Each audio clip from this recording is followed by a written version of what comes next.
Jemaat Tuhan, dengan berdiri kita akan menyanyikan PKJ 11 baitnya yang pertama sampai dengan ketiga. Inilah hari Minggu.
Kebaktian kita pagi ini berlangsung dalam nama Bapa, Anak, dan Roh Kudus.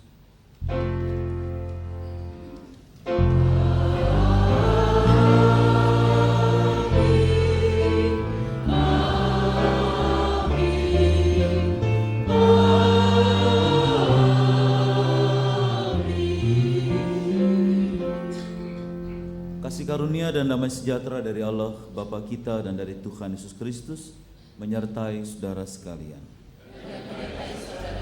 Silakan duduk kembali.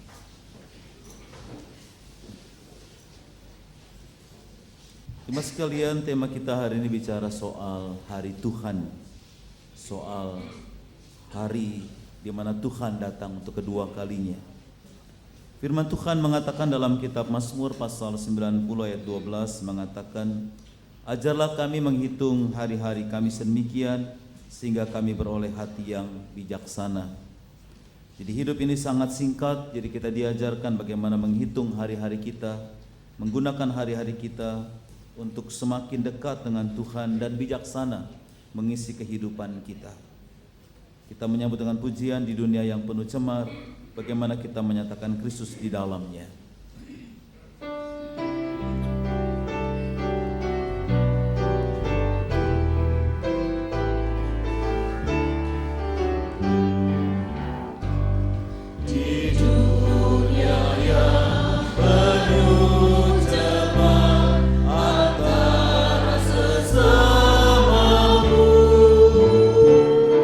Hiduplah saleh dan benar.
Mari kita berdoa.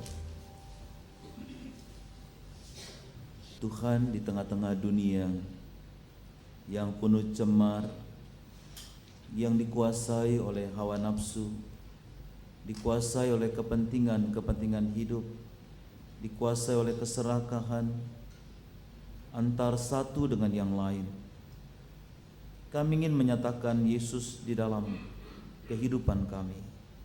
Kami ingin menyatakan firman-Mu di dalam seluruh sikap, tindakan, dan kata-kata kami. Di tengah-tengah dunia yang cemar ini, kami ingin menjadi kitab yang terbuka, yang dibaca oleh sesama kami, sehingga orang bisa melihat Kristus di dalam diri kami, di dalam seluruh tutur kata kami, dalam seluruh tingkah dan laku kami, dalam segala sikap dan tindak kami. Tuhan, dalam dunia yang cemar, Tuhan menginginkan kami terus-menerus menyatakan Engkau dan menjadi kitab yang terbuka.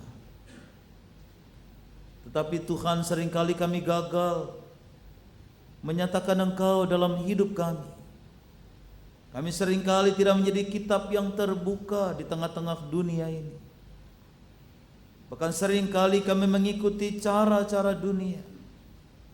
Kami mengikuti dunia yang cemar dengan segala tingkah dan karakternya.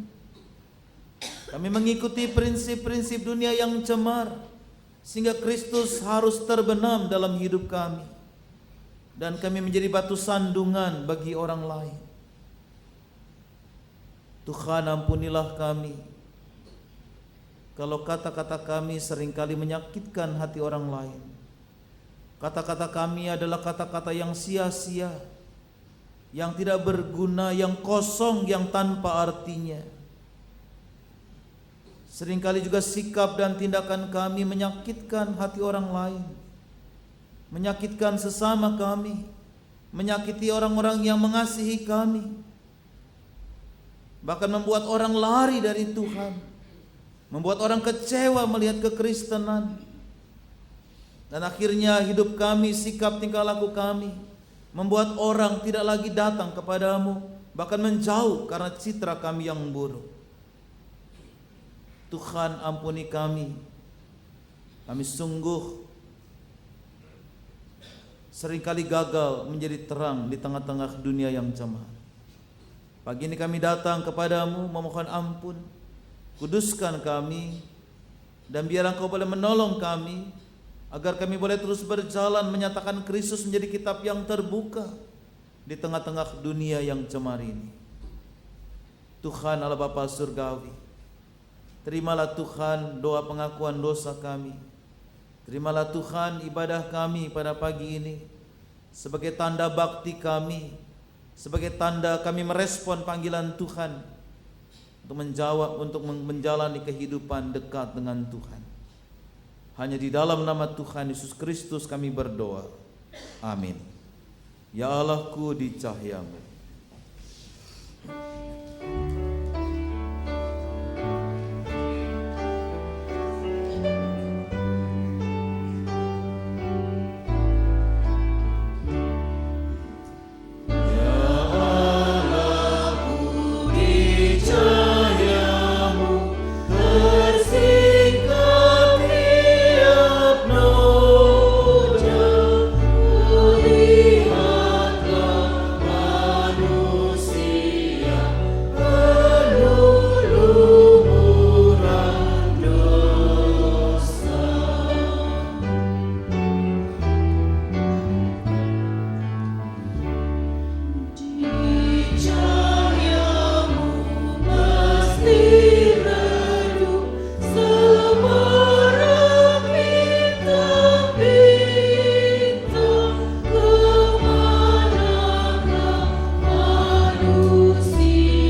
percayaku, kiranya kau tumbuhkan hingga teguh di kasih-Mu yang baik Ku lakukan.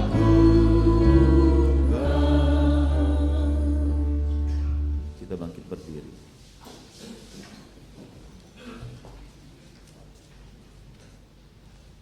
1 Petrus pasal 4 ayat 1 sampai ayat 3.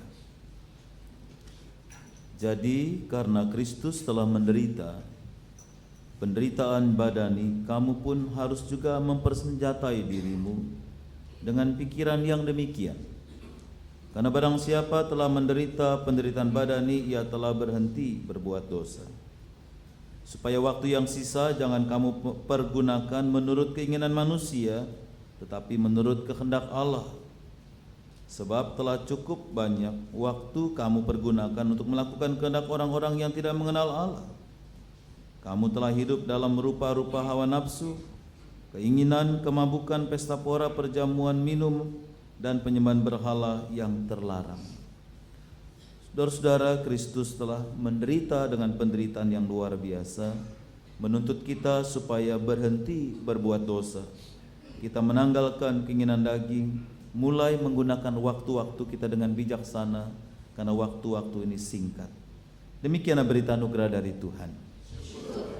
Kita sedang memberikan salam damai, tanda kita ingin menjalani kehidupan sesuai dengan kehendak Tuhan.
suara dari paduan suara lansia. Kami persilahkan.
Mari kita berdoa.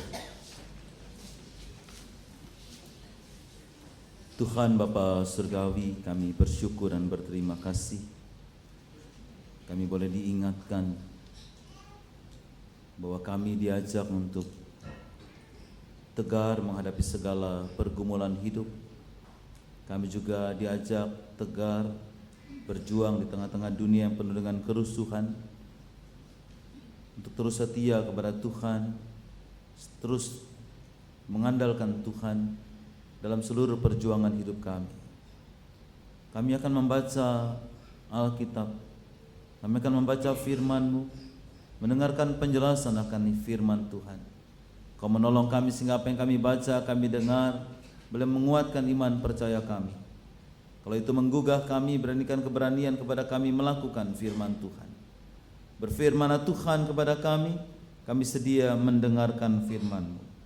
Hanya dalam nama Tuhan Yesus kami berdoa. Amin.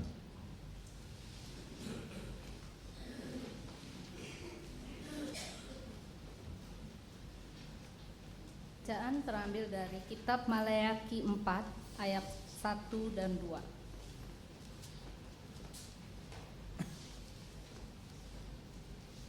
bahwa sesungguhnya hari itu datang, menyala seperti perapian, maka semua orang gegabah dan setiap orang yang berbuat fasik menjadi seperti jerami dan akan terbakar oleh hari yang datang itu. Firman Tuhan semesta alam. Sampai tidak ditinggalkannya akar dan cabang mereka. Tetapi kamu yang takut akan namaku, bagimu akan terbit surya kebenaran dengan kesembuhan pada sayapnya. Kamu akan keluar dan berjingkrak-jingkrak seperti anak lembu lepas kandang. Demikianlah sabda Tuhan.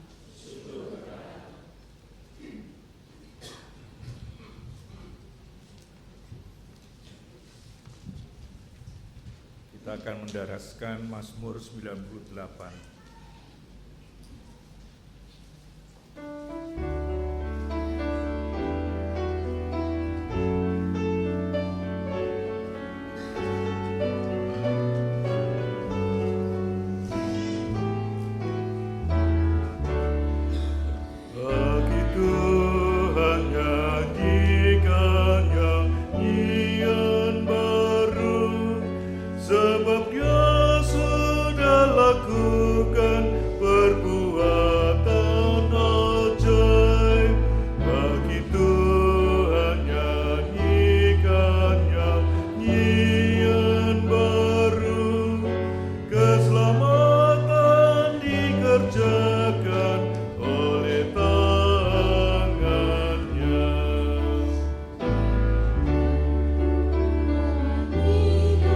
Nyanyi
Bacaan kedua diambil dari 2 Tesalonika 3 ayat 6 sampai dengan 13. 2 Tesalonika 3 ayat 6 sampai dengan 13. Tetapi kami berpesan kepadamu, saudara-saudara, dalam nama Tuhan Yesus Kristus, supaya kamu menjauh diri dari setiap saudara yang tidak melakukan pekerjaannya dan yang tidak menurut ajaran yang telah kamu terima dari kami.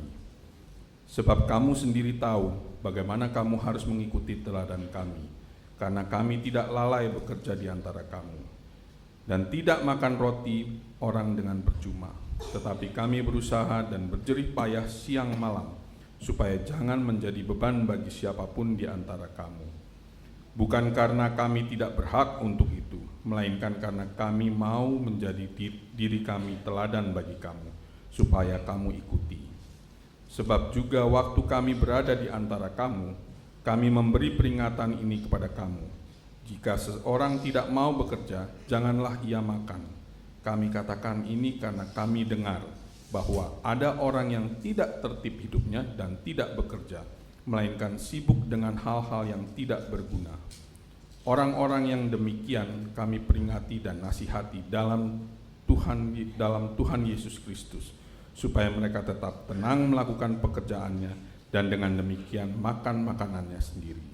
Dan kamu saudara-saudara, janganlah jemu-jemu berbuat apa yang baik. Jika ada orang yang tidak mau mendengarkan apa yang kami katakan dalam surat ini, tandailah dia dan jangan bergaul dengan dia supaya ia menjadi mau. Demikianlah sabda Tuhan. Bacaan diambil dari Injil Lukas pasal 21 ayat 5 sampai ayat yang ke-19. Injil Lukas pasal 21 ayat 5 sampai 19. Ketika beberapa orang berbicara tentang bait Allah dan mengagumi bangunan itu yang dihiasi dengan batu yang indah-indah dan dengan berbagai-bagai barang persembahan, berkatalah Yesus, "Apa yang kamu lihat di situ akan datang harinya di mana tidak ada satu batu pun akan dibiarkan terletak di atas batu yang lain. Semuanya akan diruntuhkan." Dan murid-murid bertanya kepada Yesus, katanya, "Guru, bila manakah itu akan terjadi? Dan apakah tandanya kalau itu akan terjadi?" Jawabnya, "Waspadalah, supaya kamu jangan disesatkan, sebab banyak orang akan datang dengan memakai namaku dan berkata kepada dia, dan saatnya sudah dekat, janganlah kamu mengikuti mereka.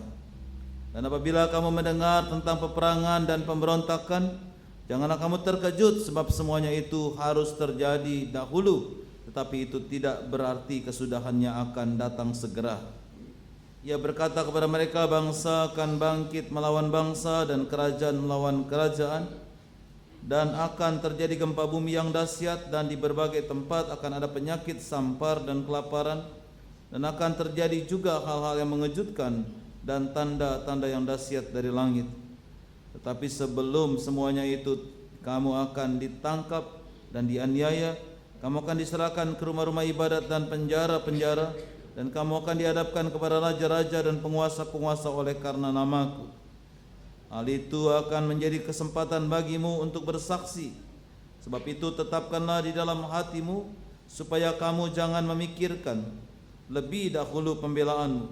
Sebab aku sendiri akan memberikan kepadamu kata-kata hikmat, sehingga kamu tidak dapat ditentang atau dibantah lawan-lawanmu. Dan kamu akan diserahkan juga oleh orang tuamu, saudara-saudaramu, kaum keluargamu dan sahabat-sahabatmu, dan beberapa orang di antara kamu akan dibunuh. Dan kamu akan dibenci semua orang oleh karena namaku. Tetapi tidak sehelai pun dari rambut kepalamu akan hilang. Kalau kamu tetap bertahan, kamu akan memperoleh hidupmu." Demikianlah Injil Yesus Kristus. Berbahagialah mereka yang mendengarkan firman Tuhan dan yang memeliharanya. Haleluya.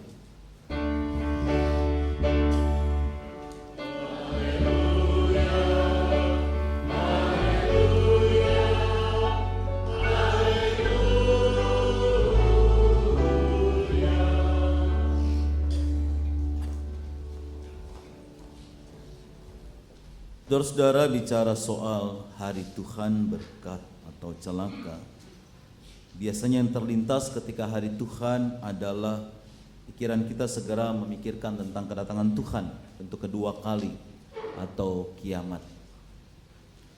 Ada banyak ramalan-ramalan tentang kedatangan Tuhan yang kedua kali. Hari kiamat, hari Yesus akan datang kembali sebagai hakim yang agung. Pernah terjadi bahwa diramalkan pada waktu itu tanggal 28 Oktober 92, lalu tanggal 12 tahun berapa 12 dan sebagainya. Waktu kejadian tanggal 28 Oktober 92 akan terjadi hari Tuhan, itu sempat dunia itu digemparkan dan banyak orang Kristen resah dan bingung, gelisah dan bertanya, apa betul dunia kiamat pada tanggal 28 Oktober? Maka menjelang tanggal 28 Oktober itu beberapa orang berhenti bekerja. Jadi menjelang 28 Oktober 92 ada banyak orang berhenti bekerja. Bahkan ada yang datang ke rumah keluarga-keluarganya untuk mengucapkan selamat tinggal. Dan juga datang ke tetangga-tetangganya dan menjual semua kekayaannya. Konon pendeta yang mencetuskan, meramalkan tentang kiamat 28 Oktober 92 itu menerima pada waktu itu puluhan miliar rupiah dari orang-orang yang ingin menjual harta bendanya. Bahkan di sebuah kota di Australia, di Melbourne, ada mobil yang keliling kota. Tulisnya "Get ready, Jesus is coming tonight." Keliling dia pakai mikrofon. Bersiaplah, Yesus datang malam ini. Keliling kota. Dan esok harinya apa yang terjadi? Esok harinya pun tetap ada tanggal 29 Oktober dan sampai sekarang tidak terjadi kiamat itu. Dan besoknya di tayangan televisi dan koran-koran, sehari setelah dunia tidak jadi kiamat. Lalu seorang pendeta diwawancara, memang bukan ramalannya yang salah, tapi Tuhan yang mengubah rencananya. Ternyata Tuhan baik, rencananya berubah. Ternyata sang pendeta Koreanya menjadi kaya raya karena itu. Nah, Bapak Ibu sekalian, Lukas pasal 21 ayat 5 sampai 19, Yesus juga bernubuat kehancuran bait Allah di Yerusalem. Apa yang kamu lihat di situ akan datang harinya di mana tidak ada satu batu pun yang akan dibiarkan terletak di atas batu yang lain, semuanya akan diruntuhkan. Kenapa murid-murid langsung berpikir tentang hari Tuhan dengan dalam hubungannya dengan bait Allah yang akan dihancurkan? Bait Allah itu selalu dihubungkan dengan tempat kehadiran Allah. Bait Allah itu adalah tempat di mana Allah hadir dan memimpin bangsa Israel. Jadi kalau para rasul, para murid berpikir ketika kehancuran bait Allah itu terjadi, sama saja dengan berakhirnya dunia ini. Dan memang nubuat Yesus itu terjadi. Tahun 70 bait Allah itu dihancurkan oleh perang pada waktu itu. Nah, apakah langsung para rasul berpikir tentang tentang hari Tuhan yang akan datang, tentang kiamat? Nah, Bapak Ibu sekalian, Lukas 21 ayat 19 sampai 12, Yesus mengatakan hari Tuhan itu akan ditandai dengan peperangan, pemberontakan, gempa bumi, penyakit, kelaparan, hal-hal yang mengejutkan, tanda-tanda yang dahsyat dari langit, penangkapan, penganiayaan orang percaya. Dan hari Tuhan ini sudah banyak dibicarakan dari zaman Perjanjian Lama. Ada banyak orang terus berpikir tentang kehancuran dunia ini, kedatangan hari Tuhan. Dalam Maleakhi pasal 4 ayat 1, gambaran yang ngeri atau ketakutan yang luar biasa dapat kita temui dari pesan Nabi pada Maleakhi 4 ayat 1 itu. Bahwa sesungguhnya hari itu datang menyala seperti perapian, maka semua orang gegabah, artinya orang yang sembrono, orang yang hidup seenaknya dan semaunya, dan setiap orang yang berbuat fasik, yang melawan Tuhan, menjadi seperti jerami dan akan terbakar oleh hari yang datang itu. Firman Tuhan semesta alam sampai tidak ditinggalkannya akar dan cabang mereka. Jadi Maleakhi juga menggambarkan hari Tuhan itu seperti perapian. Perapian itu seperti sebuah tungku peleburan logam yang sangat panas. seperti disediakan untuk Sadrah, Mesa, Abednego, di mana orang yang melemparkannya ikut hangus terbakar. Jadi gambaran kedahsyatan api yang menghanguskan. Manusia ibarat jerami yang kering yang terbakar habis sampai ke akar-akarnya tanpa sisa sedikit pun. Nah, kondisi sepertinya akan terjadi bagi orang gegabah dan yang berbuat fasik. Nah, karena kengerian tentang hari Tuhan, karena kengerian tentang kesudahan hadap dunia ini, maka murid-murid bertanya dalam ayat yang ke-7, Guru, bila manakah itu akan terjadi? Murid-murid juga takut dan gelisah. Pertanyaan para murid mengenai akhir dunia ini menjadi penting supaya mereka bisa menyiapkan diri. Salah satu ketakutan dan yang menghantui kehidupan para rasul pada waktu itu adalah ketidakpastian mengenai masa depan akan datangnya hari Tuhan. Sejak perjanjian lama dan sejak zaman perjanjian baru, zaman Yesus, masih terus tidak ada kepastian.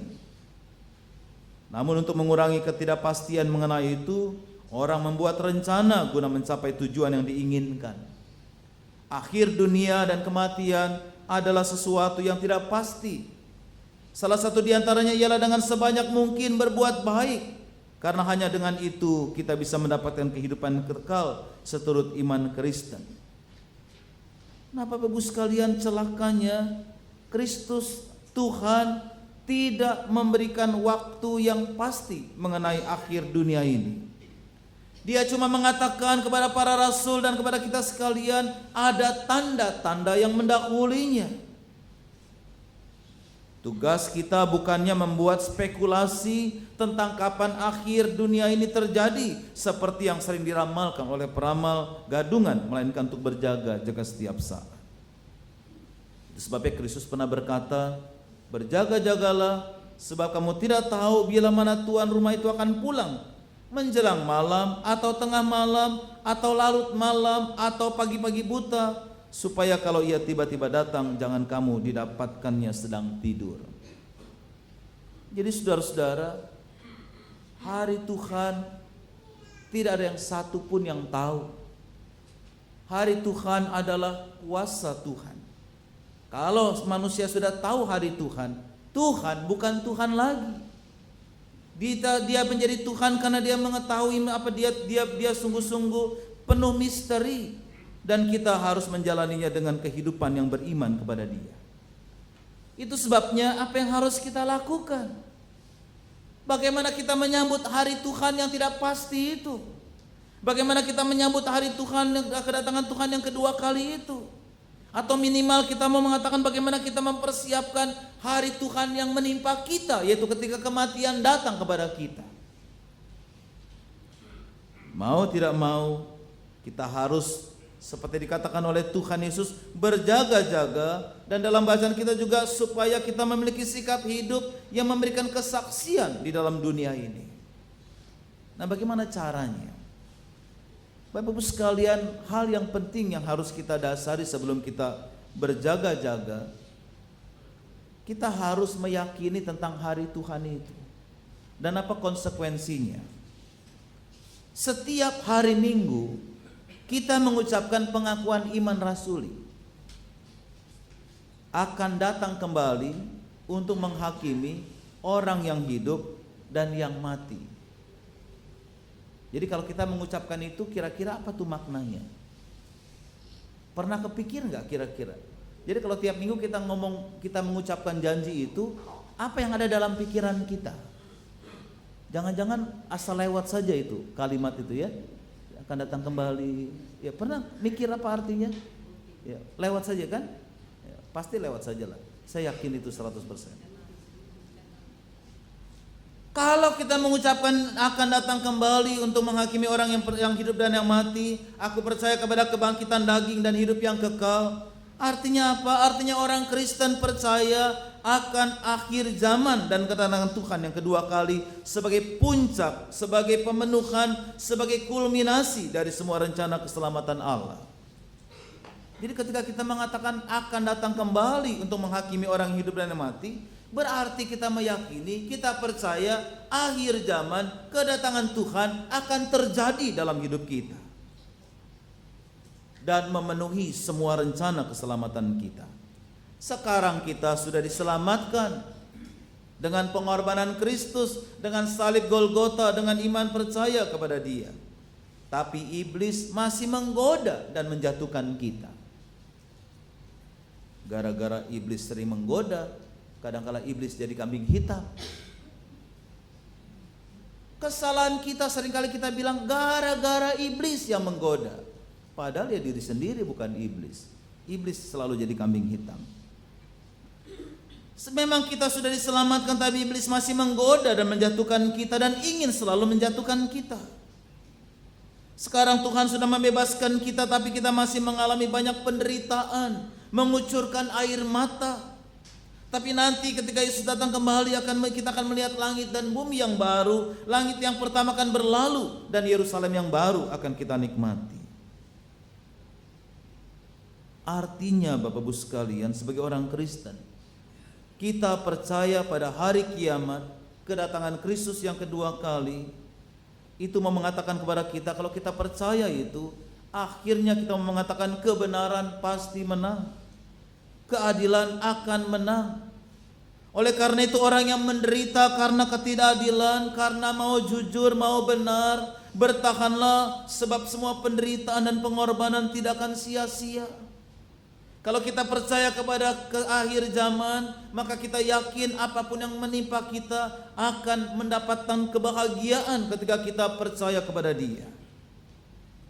Kepercayaan akan akhir zaman juga memberikan kita peringatan, mengingatkan kita bahwa sehidup yang sekarang ini, hidup yang semena-mena, hidup yang sembrono, hidup yang seenaknya, yang sewenang-wenang, yang mentang-mentang berkuasa, mungkin yang mentang-mentang kaya, bahwa kekuatan dan kekuasaan tidak kekal. Apa yang kita miliki tidak kekal, ada akhirnya. Itu sebabnya kita semua akan menghadap kursi pengadilan Allah. Kiamat pada satu pihak memang mengerikan. Kehancuran dunia yang lama tapi bukan akhir cerita. Saya nggak membayangkan kalau kita lagi berjalan ketika Tovan Hayan itu menimpa kita. Itu kiamat kecil, mengerikan sudah. Nggak terbayang kalau nanti kedatangan Tuhan yang kedua kali. Kiamat pada satu pihak memang mengerikan, kehancuran dunia yang lama tapi bukan akhir cerita. Kehancuran dunia yang pertama ini bukan akhir cerita, tapi masih berlanjut dalam perjalanan hidup. Akhir zaman adalah malapetaka bagi yang jahat, tapi kebebasan bagi yang benar. Kenapa kita mesti resah? Kenapa kita mesti gelisah? Kalau kita memang benar-benar siap dalam menjalani kehidupan ini. Itu sebabnya tadi saya membaca Mazmur 90 ayat 12. Ajarlah kami menghitung hari-hari, supaya kita memperoleh hati yang bijaksana. Apa sih artinya ayat ini? Artinya hidup ini singkat. Pemazmur mengatakan ajarlah kami menghitung hari-hari kami, berarti hidup yang singkat harus dihargai. Menghargai waktu adalah menghargai hidup, karena waktu adalah hidup. Saya ulangi saudara-saudara, menghargai waktu adalah menghargai hidup, karena waktu adalah hidup. Berapa tahun sih kita hidup? 60, 70, 80. Jumat kemarin di Rumah Duka Husada itu ada yang 106. Ya 106 dah ya. Bapak Ibu dikasih dah 106 dah. Atau 110 dah melewati Bapak yang tadi gitu ya. Apa yang kita kerjakan selama 100 tahun itu? 60 atau 70 tahun. Banyak yang kita kerjakan di dunia ini dalam hidup ini. Tapi kebanyakan kita selama 60, 70, 8 tahun yang kita kerjakan itu adalah mencari nafkah siang, malam, pagi, petang. Itu ada lagunya tuh ya. Apa yang dicari orang? Uang. Apa yang dicari orang? Siang, malam, pagi, petang. Itu siang, malam, pagi, petang tuh gak tidur-tidur. siang, malam, pagi, petang, ya kan? Tidur terus, enggak tidur tuh, kerja terus begitu. Siang, malam, pagi, petang mencari uang, bukan enggak boleh cari uang. Siang, malam, pagi, petang mencari kenikmatan hidup. Siang, malam, pagi, petang mencari akal bagaimana bertengkar dengan suami atau dengan istri. Kalau mau bertengkar kan pasti cari akal gitu kan. Terus Bapak Ibu sekalian, jika hidup kita hanya di dunia ini saja, maka saya anjurkan kita segera menikmati hidup sepuas-puasnya. Apapun yang Anda lakukan tidak jadi soal, tidak perlu khawatir akan akibatnya. Tapi 1 Petrus pasal 4 ayat 2 mengatakan, kematian bukan akhir dari diri Anda, tapi perpindahan kita menuju kekekalan dan akibat kekal dari segala sesuatu yang kita lakukan di dunia ini. 60 tahun, 70 tahun, 80 tahun, ini adalah waktu di mana kita menggunakan hidup dengan sebaik-baiknya untuk hidup yang panjang. Setelah kematian ada hidup yang panjang yang tidak pernah terukur, kekal selama-lamanya. Apa yang kita kerjakan sekarang ini menentukan nanti di mana kita. Di mana kita letak, apakah kebahagiaan yang kekal atau kebinasan yang kekal. Jika hari ini kiamat datang pada kita, kematian, kita ketemu dengan Tuhan, apakah kita bangga dengan kehidupan kita? Apakah kita ketemu Tuhan atau nggak ketemu sama Tuhan? Kita bisa menentukan sendiri hidup kita sekarang. Nggak usah dijawab, kita bisa jawab sendiri. Masuk mana kita kalau hari meninggal dunia atau mati? 2 minggu lalu Bapak Ibu sekalian saya khotbah di jemaat, saya ketemu seorang ibu, dia pakai kursi roda, masih senyum, salaman gitu ya. Tahu-tahu jam 5 sore, habis kebaktian sore, ibu itu sudah meninggal dunia. Hanya lagi duduk di kamar mandi, habis mandi, terus jalan. Nggak ada yang duga sama sekali. Pagi masih sehat-sehat, tahu-tahu jalan. Jadi kalau kita hari ini bertemu dengan ketika kita dipanggil Tuhan, masuk yang mana itu kita sudah tahu di mana letaknya. Nggak usah dikasih tahu, Bapak Ibu tahu sendiri masuk mana, ya. Nah itu sebabnya Rasul Papa Martin Luther pernah berkata, aku hanya punya 2 hari. Hari ini dan hari itu. Saya mau hidup hari ini dalam terang hari itu. Hari itu menunjuk hari kedatangan Kristus yang kedua kali. Sesungguhnya segala kejahatan dan penderitaan yang terjadi di dunia ini hanya akan berakhir pada akhir zaman. Nah itu sebabnya Rasul Paulus menegur jemaat di Tesalonika. Di hari Tuhan itu, apa yang harus dilakukan selain merubah kehidupan, harus bekerja dengan segala tanggung jawab, mengerjakan semua tanggung jawab dengan sebaik-baiknya. Jemaat di Tesalonika berharapan besar akan kedatangan Tuhan mengakibatkan mereka berhenti bekerja. Apa gunanya kerja susah payah kalau besok semua habis bagi orang Tesalonika? Paulus mengingatkan, menyambut hari Tuhan harus terus melakukan tugas tanggung jawab sebagai manusia, bekerja dengan baik, melakukan kehidupan yang baik, menghadapi tantangan kehidupan dengan tegar dan terus mengasihi Tuhan, berusaha dengan tekun adalah tanda menyongsong kedatangan Kristus untuk kedua kalinya dengan kehidupan yang baik. Pada tahun 1988, saudara kandung Alfred Nobel itu meninggal dunia. Namun pemberitaan di surat kabar itu keliru. Yang disebarluaskan ialah bahwa Alfred Nobel meninggal dunia. Lalu Alfred Nobel adalah penemu dinamit, senjata yang menghancurkan kehidupan manusia. Ditulis di situ besar-besar di koran. Alfred Nobel penemu dinamit, senjata yang menghancurkan kehidupan manusia. Pada hari itu Alfred Nobel membaca riwayat hidupnya di surat kabar. Untuk pertama kali ia melihat hidupnya sendiri sebagaimana dunia melihatnya. Dunia mengenalnya sebagai raja dinamit, penghancur kehidupan umat manusia. Ia bahkan disebut sebagai mesin maut dan akan dikenang terus dengan nama itu. Alfred Nobel merasa ngeri.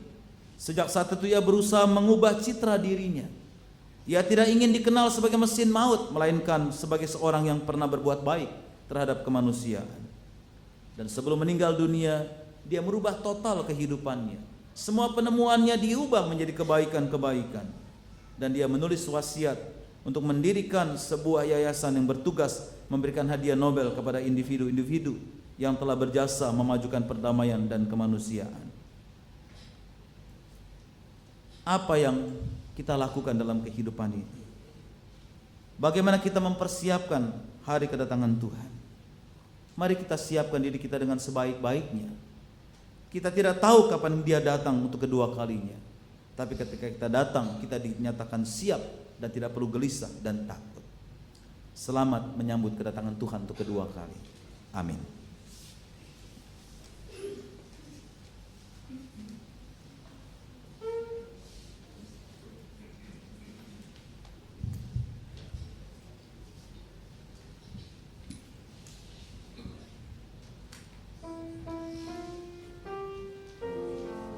Selamat pagi.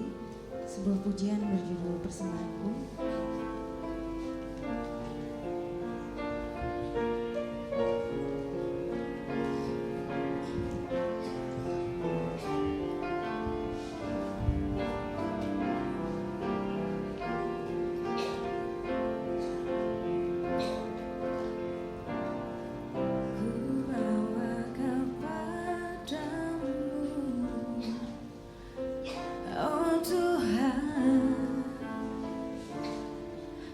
Persembahanku ini, ku ingin Engkau menerima korban syukurku melalui pujian.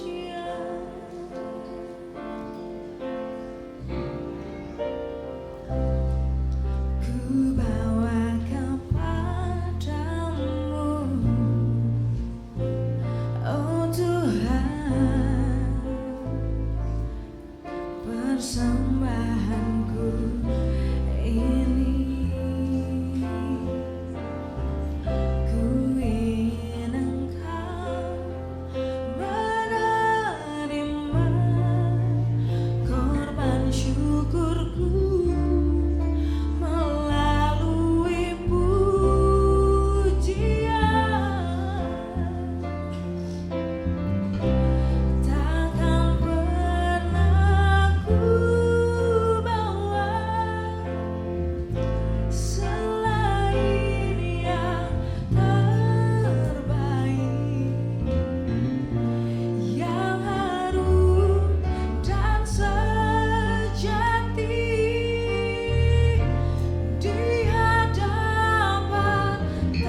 marilah kita bersama dengan umat Allah di masa lalu, masa kini, dan masa depan, mengingat pada pengakuan baptisan kita menurut pengakuan iman rasuli.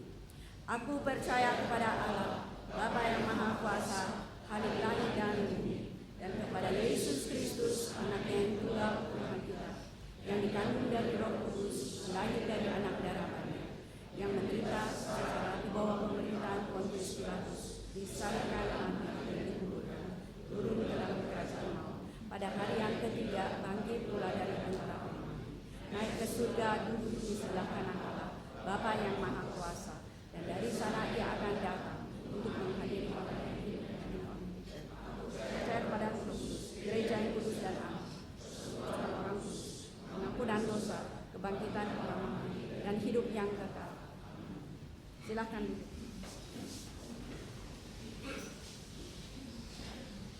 Mari kita berdoa. Tuhan Bapa Surgawi, kami bersyukur dan berterima kasih. Kami diingatkan bahwa kami hidup di tengah-tengah dunia yang Tuhan percayakan kepada kami, menantikan kedatangan Tuhan untuk kedua kali. Biar Tuhan dalam masa penantian ini, kami boleh terus menata kehidupan kami dengan baik. Kami bisa menggunakan hidup kami ini dengan punya makna dan arti, sehingga setiap dimanapun kami hadir, kami boleh memberikan sumbangsi yang baik di tengah-tengah keluarga, gereja, dan masyarakat. Biar Tuhan kami diberikan hikmat dan bijak untuk menghitung hari-hari kami dengan bijaksana, sehingga kami boleh mendapatkan hikmat yang dari Tuhan, dan kami boleh siap kapanpun Tuhan memanggil kami, kapanpun Engkau datang kembali. Tuhan Bapa Surgawi, kami bersyukur dan berterima kasih untuk bangsa dan negara kami. Berkati pimpinan bangsa kami, berikan hikmat dan bijak pada mereka untuk dapat bertanggung jawab untuk kuasa yang sudah Tuhan berikan di dalam mensejahterakan, menciptakan keadilan dan kemakmuran bagi seluruh rakyat Indonesia. Biar Tuhan mereka kembali kepada tugas panggilan mereka sebagai pemimpin-pemimpin yang bertanggung jawab untuk kesejahteraan, ketentraman, keadilan, dan juga kesejahteraan bagi semua rakyat Indonesia. Tuhan Bapa Surgawi, kami berdoa bagi gereja Tuhan di tempat ini. Berkatilah gerejamu dalam tugas dan panggilannya. Biar Tuhan boleh menolong agar gerejamu juga boleh terus bersaksi di tengah-tengah dunia, menjadi berkat dan diutus membawa kabar baik, mendatangkan damai sejahtera, dan juga berbagi untuk umat manusia. Itu sebabnya Tuhan kami berdoa bagi persidangan majelis jemaat yang sebentar nanti akan dilangsungkan. Kau boleh memimpin majelis jemaat dalam melakukan persidangan. Biar hikmat Tuhan boleh menuntun mereka dapat mengambil keputusan-keputusan yang terbaik bagi kehidupan bergereja yang lebih baik. Tuhan Bapa Surgawi, kami berdoa bagi pencalonan penatua di masa pelayanan 2014 sampai 2017. Tuhan kiranya menolong, biar Engkau sendiri yang boleh memilih setiap anak-anak-Mu yang menjadi pemimpin di jemaat Tuhan di tempat ini sebagai penatua. Kami yakin Tuhan Kau sudah menyediakan siapa-siapa itu. Tapi biarlah Tuhan sendiri boleh mengetuk hati mereka untuk ambil bagian dalam pelayanan yang sudah Tuhan tentukan bagi mereka. Tuhan Bapa Surgawi, kami berdoa bagi setiap kami. Kiranya Tuhan juga boleh menolong kami di tengah-tengah keluarga, di tengah-tengah pekerjaan, usaha. Biar Engkau memberikan kepada kami ketekunan, kerajinan, dan semangat dalam kami bekerja dan berusaha. Jangan biarkan kemalasan-kemalasan menguasai kami, tapi biarlah ketekunan dan kerajinan itu boleh Tuhan berikan kepada kami.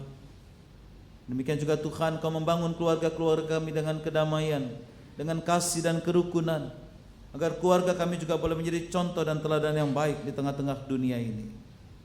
Berkati setiap kami, para suami, istri, anak, orang tua, melakukan tugas-tugas tanggung jawab dengan baik, takut akan Tuhan, sehingga kami tidak melakukan tindakan-tindakan yang salah, yang menjauhi Tuhan, bahkan menghancurkan rumah tangga kami dengan kehidupan yang tidak berkenan di hadapan Tuhan.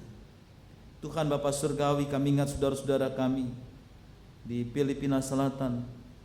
Tuhan, mereka saat ini menderita. 2,5 juta penduduk mengalami kesulitan hidup. Engkau boleh menolong, membantu, berjuang bersama dengan mereka. Dan biar Engkau juga menggerakkan setiap hati untuk dapat menolong dan membantu, meringankan beban mereka. Tuhan, sebentar kami akan pulang kembali ke dalam tugas dan tanggung jawab kami, mengisi hari-hari kami. Biar hari-hari kami adalah persembahan bagi Tuhan.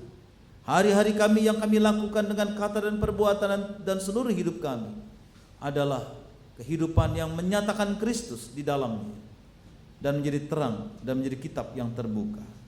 Hanya di dalam nama Tuhan Yesus kami berdoa. Amin.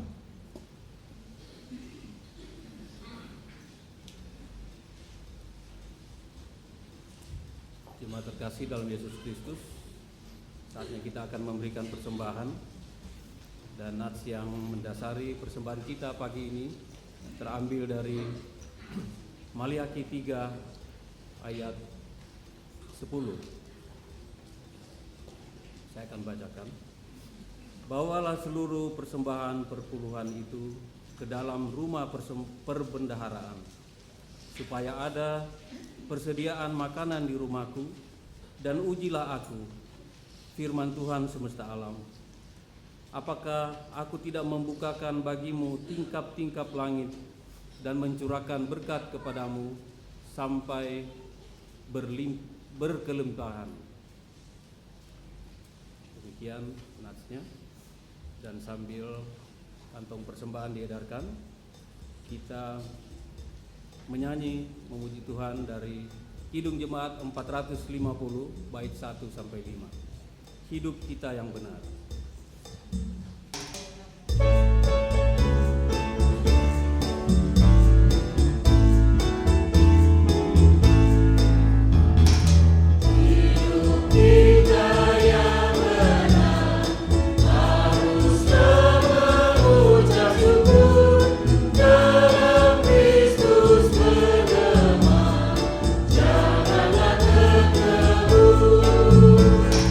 Dalam susah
surga, Bapa yang kami kenal dalam Yesus Kristus, pada pagi hari ini Tuhan, kembali kami datang kepadamu, mengucap syukur terima kasih Tuhan atas segala berkat-berkat yang telah kami terima daripadamu.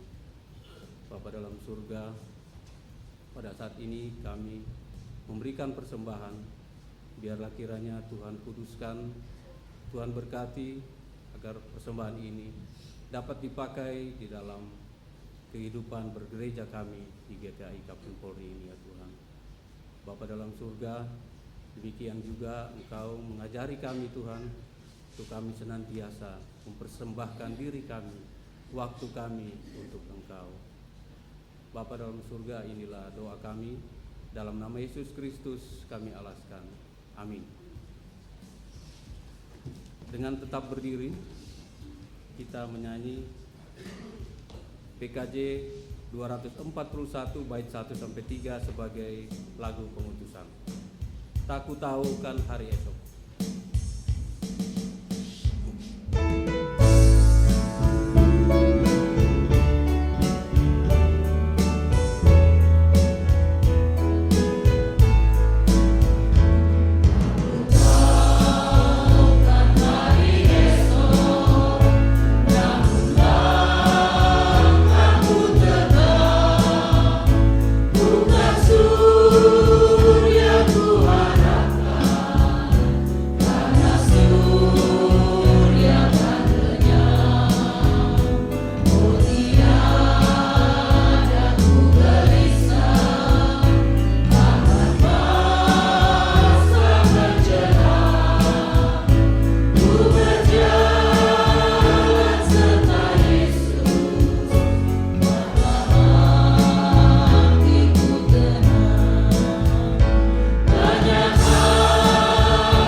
Jadilah saksi Kristus. Terpujilah Tuhan. Jemaat sekalian, pulanglah dengan damai sejahtera.